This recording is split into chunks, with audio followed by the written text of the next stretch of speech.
Duydum ki size çok güzel bir İzmir köfte tarifi lazımmış. Size vereceğim İzmir köfte tarifi eşsiz bir lezzet olacak. Unutmayın, patatesler, köfteler önden hafif kızarmış olacak. Geri kalan her şey de fırın tepsisinde birleşecek. Geniş bir tavanın içerisine ayçiçek yağı koyduk. Arkasından elma dilim vaziyetinde kestiğimiz patatesleri yağın içerisine alıyorsunuz. Patatesler kızarırken hemen köfteyi hazırlayabiliriz. Kıymanın üstüne birazcık soğan ekliyoruz.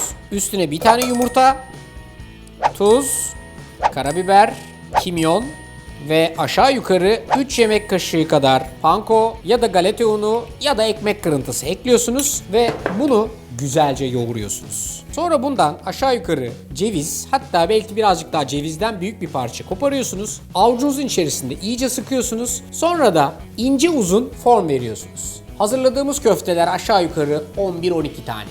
3 taneden hesaplarsak 4 porsiyon gayet yeterli oluyor. Şimdi patateslerimiz kızardı. Yağın dışına çıkıyor. Köfteler yağın içerisine giriyor. Seremonimiz bu yönde.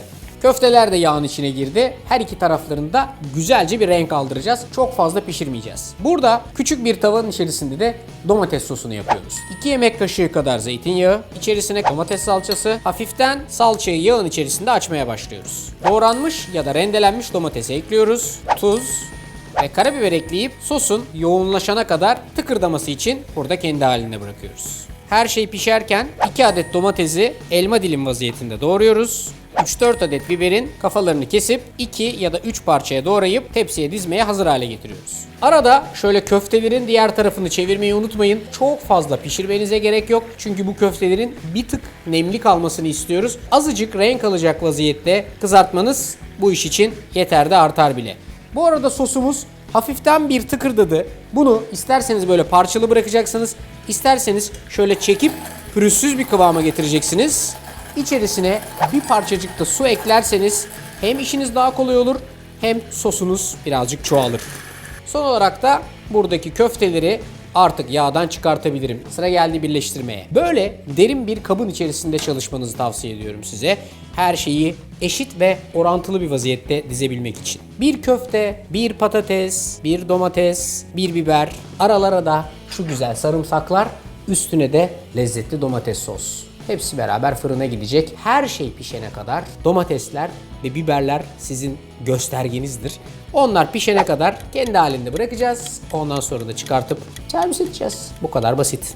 Fırında geçen o upuzun yarım saatin sonunda sofraya böyle bir şey geliyor. İzmir köfte.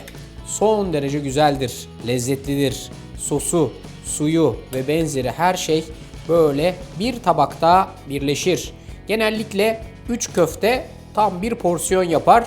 O da aynen işte şöyle bir şey olur. Şunun güzelliğine bak be. Ekstra janjanlı sofralar kurmaya, bir şey yapmaya gerek yok. Şundan bir tabak layığıyla yapılsın, birçok yemeğe bedeldir. Yer misin yemez misin? İzmir köfte mi yapmak istiyorsunuz? İşte tarif tamamıyla budur. Yapın, yiyin, sevin, sevdirin. Görüşürüz.